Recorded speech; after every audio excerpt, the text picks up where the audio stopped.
C'est l'histoire de lycéens.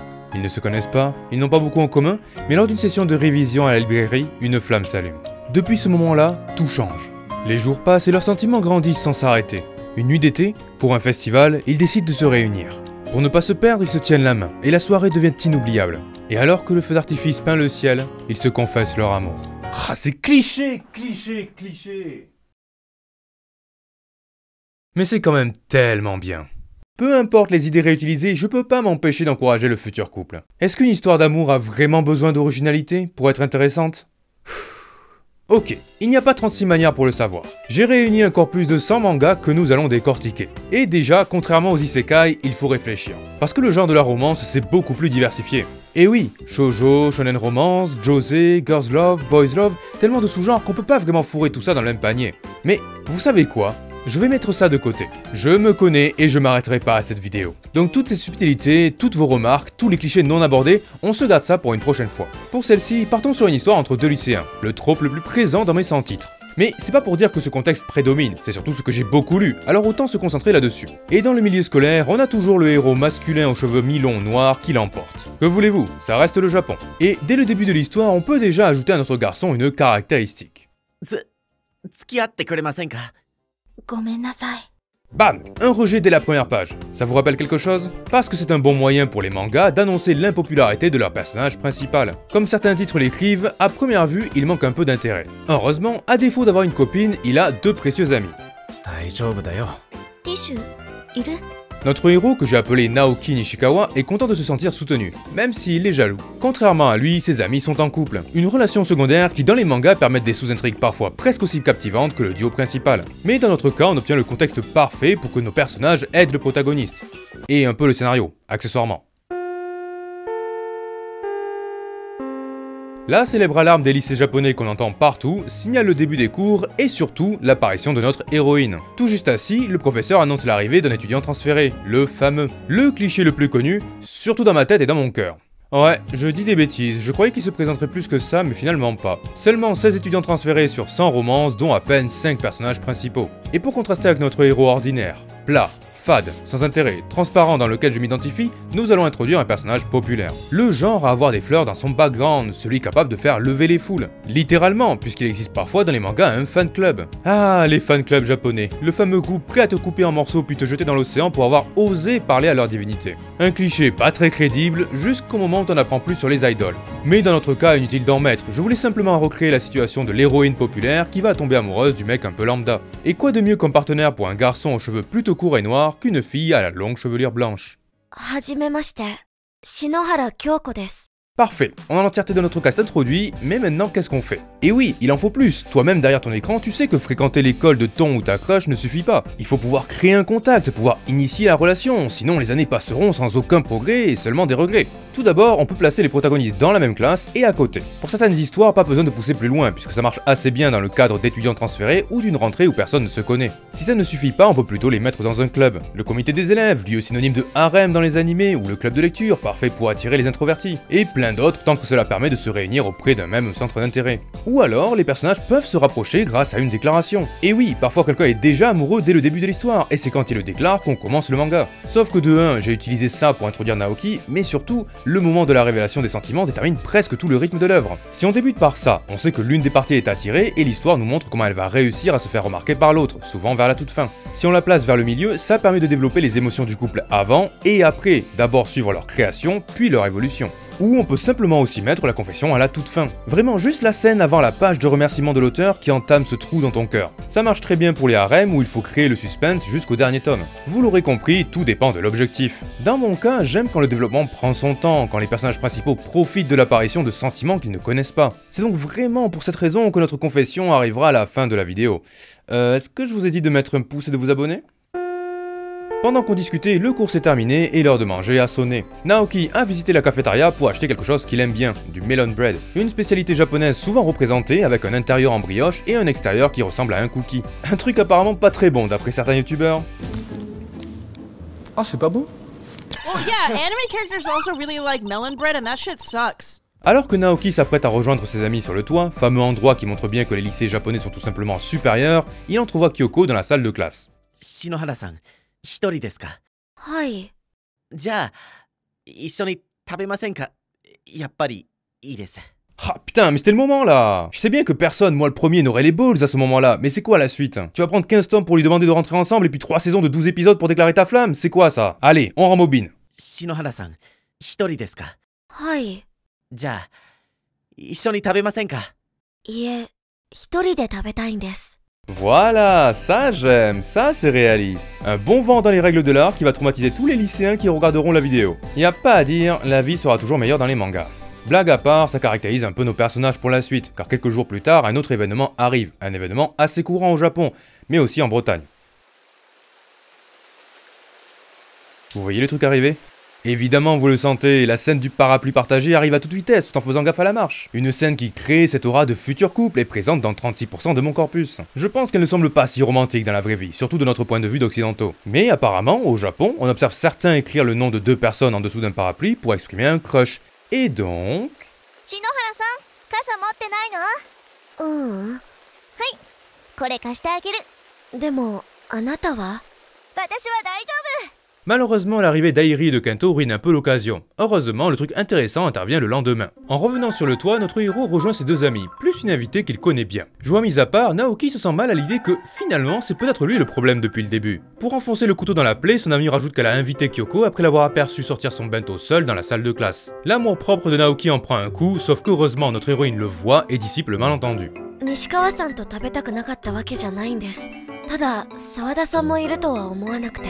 Ok, pour la dissipation de malentendus, on repassera, mais notre caste est enfin réuni, ça valait bien quelques dégâts émotionnels. Donc maintenant, il faut regarder un peu notre calendrier. On peut dire que notre caste se trouve en première durant le mois de juin, sachant que la rentrée intervient en avril au Japon. Quels sont les prochains événements qui nous attendent? Parce que nos 2 personnages principaux peuvent approfondir leur relation en tant qu'amis, mais j'ai pas forcément 200 chapitres pour ça, donc concentre-nous sur les trucs qui peuvent créer plus d'interactions. Prenons un truc bien scolaire, qui rappelle bien l'école et l'époque d'avant le bac. Prenons les vacances.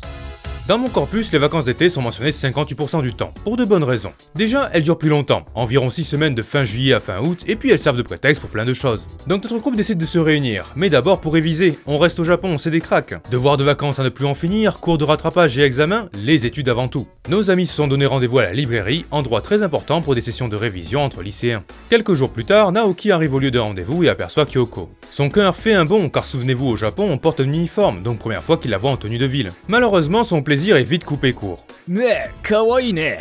誰かと一緒？ Ah, le cliché des garçons qui embêtent une fille, beaucoup plus présent que je ne l'aurais cru. Et c'est presque triste, non seulement on le voit tout le temps dans les romances, mais en plus c'est souvent présenté comme un événement secondaire en 4 cases, genre, c'est normal dans la vie d'une japonaise? Et j'espère que non, hein. Restons dans le contexte manga, puisque ce problème sert évidemment d'occasion à Naoki de montrer son côté cool. Avec plus de muscles, il pourrait soit les intimider, soit les taper directement. Il pourrait aussi arriver en mode « qu'est-ce que vous voulez à ma copine ?» ou simplement la prendre par la main et s'éloigner en les ignorant. Il y a plein de méthodes, les mangas en regorgent, et... もしもし、警察ですか？やべえ、逃げろ！ Ok, tous les moyens sont bons, on dira. Notre héros demande si la jeune fille va bien, c'est le cas, donc on va faire comme dans la fiction, oublier tout ça et se concentrer sur autre chose. Ils rejoignent leurs amis, s'installent dans la librairie, et voilà l'occasion d'introduire un autre cliché, le personnage lié aux études. Milieu scolaire oblige, beaucoup de gens dans les mangas sont caractérisés par leurs notes, soit très bonnes, soit très mauvaise. Un aspect a priori anecdotique, alors que ça peut complètement devenir le levier d'une œuvre. We Never Learn and the Quintessential Quintuplets vous apprennent qu'on peut obtenir un harem, mais seulement à la condition d'atteindre le stade du meilleur élève de la région, voire du pays, au Japon.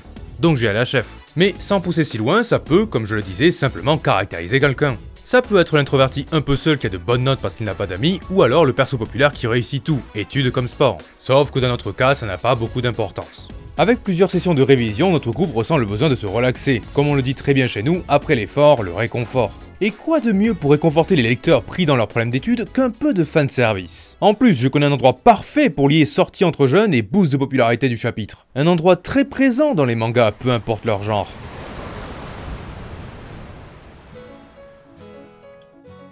Après, je deviens peut-être mauvaise langue, c'est peut-être parce que l'océan entoure le Japon, c'est peut-être parce que le pays n'offre pas de bonnes randonnées. Mais je pense que c'est surtout pour montrer des maillots de bain à des adolescents enfermés chez eux. D'ailleurs, il y a souvent ce chapitre où les filles n'arrivent pas à trancher sur lequel choisir, comme si ça suffisait pas, vous savez. On aurait pu rentrer dans des onsen aussi, ces fameux bains chauds en intérieur ou extérieur qui donnent vraiment envie. Mais bon, à ce stade, autant désactiver la monétisation, hein. Donc, restons à la plage. Ah, la plage, l'endroit où il ne faut pas laisser sa copine seule, l'endroit où parfois un maillot se perd, l'endroit où on peut montrer des mineurs recouverts de liquide blanc. Mais pour notre groupe d'amis, c'est surtout l'occasion de se créer des souvenirs. Ils s'amusent dans l'eau, ils tapent une pastèque les yeux bandés, une activité qui porte littéralement un nom, Suikawari, puis finalement rentrent extrêmement fatigués. Voilà un bon événement de l'été, mais on n'a pas terminé. Car avant la fin des vacances, il faut forcément assister à un feu d'artifice. Je le disais au tout début, c'est lors des festivals d'été, devant un feu d'artifice bien beau, bien fort, qu'il se passe quelque chose. Encore un truc qui donne envie de partir au Japon. Dans les mangas, la jante féminine porte souvent un yukata, un kimono léger, même si ça ne leur est pas réservé. Il y a des stands de nourriture où l'on peut trouver pommes d'amour et papa. On trouve des stands de jeux comme le lancer d'anneaux, le tir sur des lots ou la vente de masques. Tellement de trucs qu'on verrait pas dans nos bonnes fêtes foraines bien françaises, pas vrai ? Alors que nous, on a notre vieille pêche au canard utilisée uniquement par les tout-petits, eux, ils ont le yo-yo-tsuri, une activité où il faut saisir des ballons d'eau. Ah, ils ont vraiment tout ces japonais, quels qu'ils sont forts hein. Je termine juste avec le King Yosukui, l'activité où on doit attraper des poissons rouges à l'aide d'une sorte d'épuisette plate appelée poi. Ça, no jokes, ça semble un peu cool, surtout quand on voit certains personnages rentrer avec leur lot. Le petit casse-dalle à emporter là. Et après tout ça, évidemment, les feux d'artifice reste l'événement le plus représenté. L'occasion parfaite de déclarer sa flamme, même si elle se fera pas dans la vidéo, parce que j'aimerais placer notre pub. Après, avouer ses sentiments, c'est la première étape, parce qu'il faut encore qu'ils soient entendus. Dans 24 titres, le n'est pas saisi par le destinataire, j'appelle ça une confession non comprise. Parfois, le personnage qui a parlé rajoute un « haha, c'était une blague » avant de devenir friendzoné pour le reste du manga, et parfois les mots sont mal choisis. Apparemment, c'est pas très japonais d'exprimer ses sentiments profonds frontalement. Vous avez peut-être vu passer la phrase « la lune est belle » pour remplacer le « je t'aime ». Bon, c'est romantique tant que c'est compris par le partenaire, quoi. Parce que c'est pas gagné. Mais revenons à notre histoire. Après avoir profité de la soirée ensemble, ils rentrent chez eux.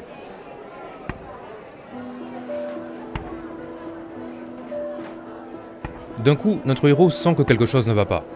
Il ne sait pas pourquoi, mais par instinct, il demande aux autres s'ils peuvent passer par un autre chemin. Kento et Airi saisissent vite le message, et finalement, le groupe fait demi-tour. Sur le chemin, entre incompréhension et inquiétude pour Kyoko, l'ambiance a changé, et l'étudiante transférée le perçoit.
Et sur ce développement, les vacances se terminent. Les cours reprennent, puis un événement approche à grands pas. Le festival culturel de l'école. Une autre preuve qu'on peut pas rivaliser avec les lycées japonais. Les festivals culturels ou Bonkasai sont ces événements où l'on voit les élèves élaborer des activités sur un week-end, et souvent ça coïncide avec les portes ouvertes. Apparemment, la classe gère presque l'entièreté de la chose qui nécessite des semaines entières de préparation avant d'ouvrir au public. Et ça a l'air trop bien, putain, tellement de trucs possibles. Des maisons hantées, des pièces de théâtre, voire des concerts. Mais je crois que le plus représenté dans les mangas, c'est les cafés. Rien de plus logique, pour un café, pas besoin de servir des plats de ouf, et on peut adopter un thème original comme les nombreuses collaborations qu'on trouve sur internet. Et puis surtout, c'est l'occasion de mettre des uniformes de maid. Un trope plutôt commun de fanservice dont j'ai appris, qu'il vient de chez nous en fait. Ça, plus le fait que les japonais rêvent de la ville lumière, c'est à se demander à quel point l'image de la France est détruite en arrivant sur le territoire. Je plaisante les parisiens, j'y ai vécu aussi. Sachez juste que le terme Paris Shokogun existe et désigne le trouble psychologique suite à la visite de la capitale. Voilà. Je disais quoi moi? Ah oui, les uniformes de maid. La classe est ravie de contempler sa jante féminine habillée de la sorte. Sauf que quand même, le charme des Bunkasai c'est de faire un tour pour observer tout ce qui a été préparé. Kyoko, maintenant bien plus proche de son cercle d'amis, a vraiment envie de voir tout ça. Malheureusement, elle aimerait laisser au couple un moment pour eux, et avec une relation encore un peu bizarre avec Naoki, elle n'ose pas lui demander. Mais évidemment, en tant que Chad protagoniste et sans aucune arrière-pensée, Naoki lui propose lui-même de se balader ensemble. Comme je disais, il y a beaucoup trop de trucs, puisque les clubs exposent souvent ce qu'ils font, présentation de pièces, calligraphie, cérémonie de thé, etc. Finalement, tout le groupe se rejoint devant le concert du club de musique, et voilà comment se termine une journée que notre héroïne n'oubliera jamais. Quelques semaines plus tard, ce n'est pas un événement scolaire qui nous attend, mais un événement personnel. Et oui, c'est l'anniversaire de notre héroïne. Pour notre étudiante transférée, c'est l'occasion d'inviter ses amis chez elle. Pour moi, c'est l'occasion de développer encore un peu leur relation. Et pour vous, c'est l'occasion de savoir quels cadeaux ils achètent dans les mangas. Alors, c'est un peu brouillon parce que j'ai pas vraiment distingué les circonstances des cadeaux. Entre amis, entre couples, à Noël, après un date, etc. Mais en gros, pour les filles, les cadeaux les plus représentés sont ce que j'appelle des accessoires. Dedans, j'inclus les bijoux, colliers, bracelets, boucles d'oreilles, mais aussi les objets du type montres et accessoires pour les cheveux. Et ensuite, on aurait plutôt les vêtements, dominés par les gants et écharpes offerts en décembre. En un peu plus original, tout en restant safe, les mangas conseillent les peluches ou quelque chose lié à un hobby, genre un marque-page. Sinon, pour une femme, vous pouvez toujours lui offrir de la vaisselle. Rien de bien important, mais dans notre cas, le trio s'est cotisé pour offrir un diffuseur d'huile essentielle. Rien ne se passe si ce n'est que leur complicité est encore renforcée. Et de la complicité, ils vont en avoir besoin, car le prochain événement, c'est le festival sportif. Un autre truc qui a l'air génial, le festival sportif ou Taikusai consiste en une journée organisée autour de plusieurs épreuves. Ça joue sur la compétition entre classes sur beaucoup de disciplines possibles. Des choses qu'on connaît, comme le relais ou le tir à la corde, le truc où tu dois jeter des balles dans un panier en hauteur, des activités de vrais bonhommes comme la bataille des cavaliers où par groupe de 4 le cavalier porté par les 3 autres doit attraper les bandeaux ennemis, le Kizunatsuri où il faut faire tomber le pilier de l'équipe adverse tout en défendant le sien, et après on trouve des trucs plus mignons, des courses déguisées ou la chasse au trésor, bien connues dans les romances. Si l'on revient sur notre groupe, je parlais d'un besoin de complicité parce qu'ils vont participer à l'épreuve de la course à 3 pieds, ou plutôt 5 pieds, car il va falloir avancer par équipe de 4. Ils se sont entraînés dur pour ce jour-là, mais même sans penser à la victoire, c'est un moment de pure camaraderie. Un moment où l'on se rapproche via l'effort commun, un moment où peu importe le résultat, on finit par un grand sourire tous ensemble. Bon, c'est bien beau tout ça, se faire des amis c'est bien, mais conclure son manga parce que l'éditeur veut arrêter la publication, c'est mieux. Donc enchaînons avec une opportunité bien romantique, un événement ni scolaire, ni personnel, mais calendaire. Parlons de Noël. Alors qu'en France on s'offre des cadeaux en famille, bah au Japon, comme c'est pas férié les pauvres, c'est plus une fête pour les couples. En fait, passer Noël seul chez eux, c'est un peu similaire à passer la Saint-Valentin seul chez nous. Et ça, notre protagoniste ne manque pas de le mentionner. Pas à ses 3 amis proches, bien sûr, mais plutôt à d'autres camarades de classe également célibataires pour l'occasion. Kento et Airi le fêteront évidemment ensemble et ça représente une chance pour notre héroïne. Mais c'est compliqué. Même quasiment sûre de ses sentiments pour Naoki qui n'a été qu'adorable depuis le début, elle n'ose pas. Bien sûr, comme tout le monde, elle a peur d'être rejetée, puisque de son côté, notre personnage principal n'a jamais rien manifesté de très explicite. Mais surtout, elle est effrayée à l'idée de briser quelque chose de précieux. Elle a changé d'école parce qu'elle se faisait harceler avant de trouver enfin un vrai groupe d'amis. Leur lien représente pour elle quelque chose dont elle a toujours voulu, sauf que dans notre cas, c'est également une chaîne qui l'empêche de révéler ses propres sentiments. Donc elle va patienter. Peut-être un jour, Naoki montrera de l'affection au-delà de son amitié. Peut-être un jour, l'occasion sera parfaite pour déclarer sa flamme. Et ce jour, Kento et Airi comptent bien faire en sorte qu'il se produise le plus vite possible. Ainsi, pas de Noël dans cette vidéo, pareil pour le nouvel an, on en parlera une autre fois. Les mois passent et en fait la fin de l'année scolaire arrive. Au Japon, je sais pas comment ils gèrent ça, mais leur cycle se conclut en mars, avec une rentrée début avril. Il n'y a pas de coupure et j'avoue que ça fait bizarre de mon point de vue français. L'intégration de la terminale pour nos personnages signifie également un potentiel changement de classe. Un enjeu présent dans un peu moins d'un tiers de mes œuvres en milieu scolaire. Et j'aimerais dire qu'il n'y a évidemment pas de problème pour notre cercle préféré. Scénaristiquement parlant, séparer Naoki de son groupe, c'est aussi l'occasion pour Kyoko de comprendre que son temps est limité. Toutes les bonnes choses ont une fin et parfois il faut agir avant que ce que nous considérons acquis disparaissent, comme les genoux en bon état. Donc oui, Naoki se retrouve à l'écart. Ils sont toujours très proches, mais maintenant c'est simplement plus dur de se voir. Parfois, le midi, il doit manger avec des camarades de sa classe juste pour ne pas s'isoler.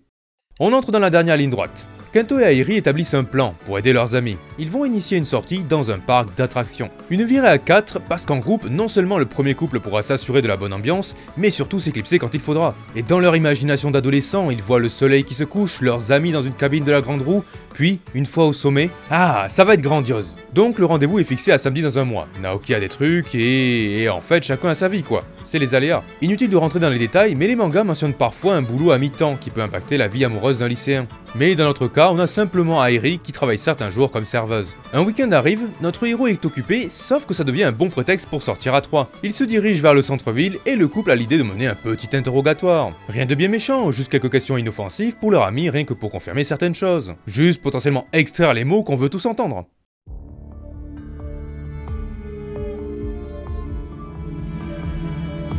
Naoki. あ、いた。一人で何かしてたの？直樹、この子は誰？あ、立花さん。彼女は幼なじみです。はじめまして。ちょっとお姉さんみたいな存在かな。はい。アイリー、行こう。篠原さん、体調悪そう。大丈夫？私たちが送っていくね。邪魔しちゃってごめん。後で全部聞かせてね、直樹。うん、もちろん。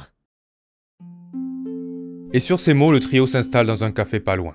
Leurs pensées s'enchaînent à toute vitesse. Airi, Kento et Naoki se connaissent depuis des années. À ce stade, on ne peut pas parler de colère pour ce qu'ils ressentent, même pas de l'incompréhension, puisque la situation ne laisse aucun malentendu. Non, le seul truc qu'il reste, c'est de la tristesse. Oui, pendant un moment, Airi a voulu crier sur Naoki. C'est la première fois qu'il leur cache quelque chose de cette envergure, et c'est aussi la première fois qu'elle observe Kyoko dans cet état. Mais c'est surtout la première fois qu'elle voit son ami aussi heureux. Peu importe à quel point Airi aime Kyoko, peu importe à quel point elle veut imaginer ces deux ensemble, elle ne peut pas retirer un tel sourire à son meilleur ami. Parfois c'est triste, parce que ce n'est la faute à personne. Tout le monde l'a compris et Kyoko décide de rentrer chez elle, raccompagnée par Kento. Airi fait de même sans arrêter de penser à ce qu'il s'est produit. Elle se dit qu'elle doit annuler la sortie pour le parc d'attractions, mais pas maintenant. Trop suspect. Elle n'ose pas imaginer le lundi qui arrive. Mais tout à coup, un détail la dérange. Cette fille qui avait l'air d'aller à l'université ne s'est pas présentée comme sa copine, mais comme une amie d'enfance. Sauf qu'Airi n'a jamais entendu parler d'elle. Elle connaît Naoki depuis leurs 6 ans et elle n'a jamais vu sa tête. Pour la deuxième fois de la journée, elle se fait submerger par un flot d'émotions. Puis elle essaye de réfléchir à toutes les situations possibles. Sauf que pendant ce remue-ménage incessant, elle se surprend à ressentir du soulagement en imaginant la peine de son amie d'enfance. Et en elle, son propre comportement la dégoûte. Lundi arrive, il est décidé que seul Airi irait parler à Naoki pour obtenir la vérité. Malheureusement, certains de ses doutes se confirment. La jeune fille s'appelle Rika Tachibana, une étudiante qu'il a rencontrée en décembre. D'après ses propres mots, ce n'est pas sa copine. Il montre tous les signes d'un adolescent amoureux, mais il insiste sur le fait qu'ils ne forment pas un couple. Petit à petit, chez Airi, le doute fait maintenant place à la peur. Qu'est-ce que leur ami cache-t-il? Et surtout, est-ce que la situation peut être sauvée? Peu importe à quel point elle y réfléchit, elle a l'impression que rien ne redeviendra jamais vraiment comme avant entre eux. Plutôt que de poser des questions dont les réponses l'effraient, elle relaie l'information et les trois arrivent naturellement à la conclusion de faire comme si de rien n'était. Cela ne les concerne plus. Malheureusement, qu'ils le veuillent ou non, la vérité va leur exploser au visage. Et Airi va y assister des premières loges. Un jour où elle travaille en tant que serveuse, elle aperçoit Rika, mais sans Naoki, juste avec d'autres amis. Sauf que sa relation semble ambiguë avec un homme. C'est lui qui initie tout. Il plaisante avec elle, la regarde dans les yeux, lui caresse les cheveux, mais c'est elle qui ne refuse absolument rien. Et Airi craque quand elle entend « そのバッグ、高そうだけど、パパ活でもしてんの？仲のいい友達がくれたの。仲のいい友達？なんだよそれ！あ？お前誰だ？沢田さんでしょ。ちょっと外で話そうか。なおちゃんから聞いてないの？その呼び方やめて。あんた誰よ？その質問、本人に聞いたら。そんな！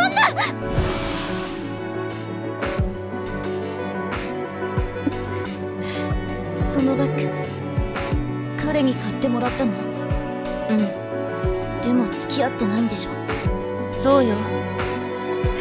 なんで期待させたの？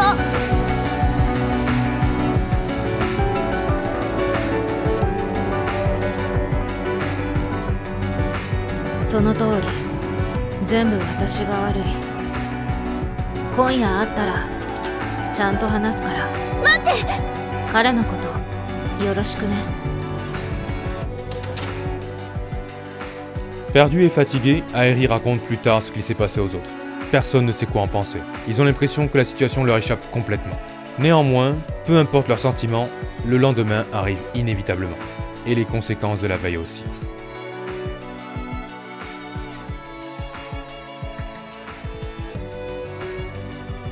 Une fois un peu calmés, Kento, Airi et Naoki décident de sécher la première heure sur le toit.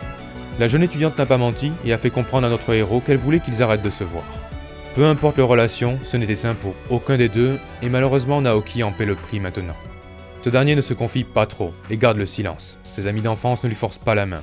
Rien qu'être là signifie beaucoup pour lui. 大丈夫。ありがとう。 Petit à petit, ce dernier commence un peu à combler le silence, sauf que chacun de ses mots pèse dans sa gorge. Et Naoki a l'impression qu'il pourrait fondre à nouveau en larmes s'il parlait trop. Mais, en compagnie de ses amis, il a l'impression de libérer un poids de son cœur. 一人片付いたな。あと10人ってとこ。そんなに簡単ならいいけど。 De son côté, Kyoko ne se sentait pas capable de les rejoindre au début. Puis à la fin du cours, elle décida quand même de monter. Cachée derrière la porte, elle entend ses amis et attend juste le moment propice pour passer le pas. Elle hésite encore, comme si ouvrir la porte signifiait avouer ses sentiments. あのバッグ、買わなきゃよかったのに。なんで知ってるの？答えてよ。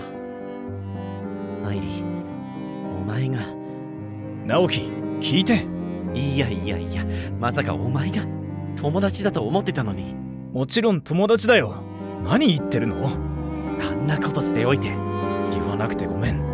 でも、お前のためだったんだ。俺のため？助けを求めたっけ？俺、助けが必要に見えた。直樹、言いたくなかったけど、目を覚まして。彼女のこと大切に思ってるのはわかる。でも、彼女は同じ気持ちじゃなかった。男とカフェにいたの見たよ。すごく親しそうだった。それにプレゼントのこともただの友達からって言ってた。問い詰めても否定すらしなかった。辛いのはわかる。でも彼女はお前の金目当てだった。裏切ったとか言わないでくれ。だからだから何？お金目当てだったっていいじゃん。俺は幸せだったんだよ。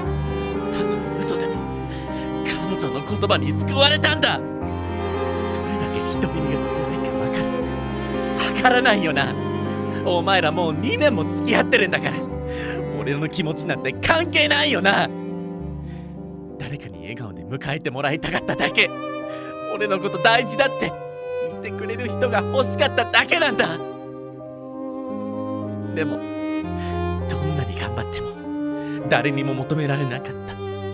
全部自分のせいだって思ってた。恋ができないのは当然だって。でも彼女は違うって言ってくれた。いつか自分を愛してくれる人が現れるって。俺は勝ち目ないって分かってたけど、それでも頑張ったんだ。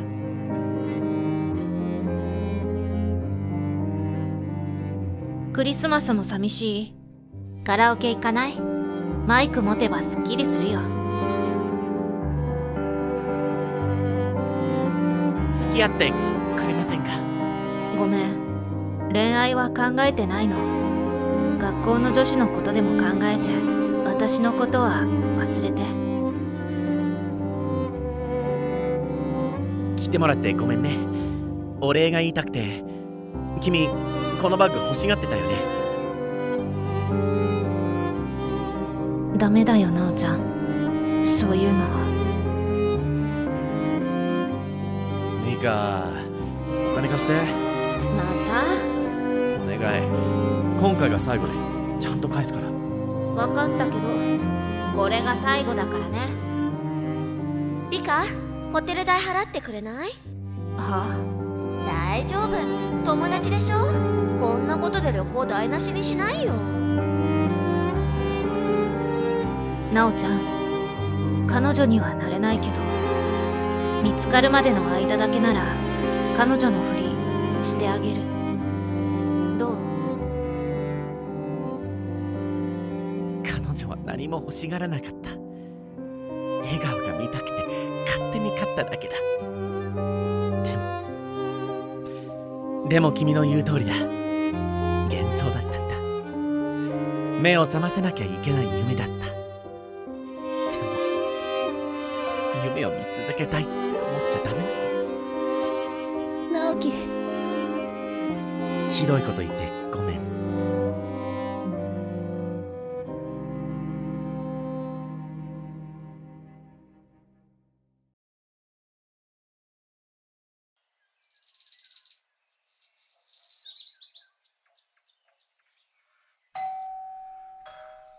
今行きます。篠原？昨日のことを。西川、君のことが好きです。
なおちゃんにはいい友達がいるね。そんな友達が欲しかったな。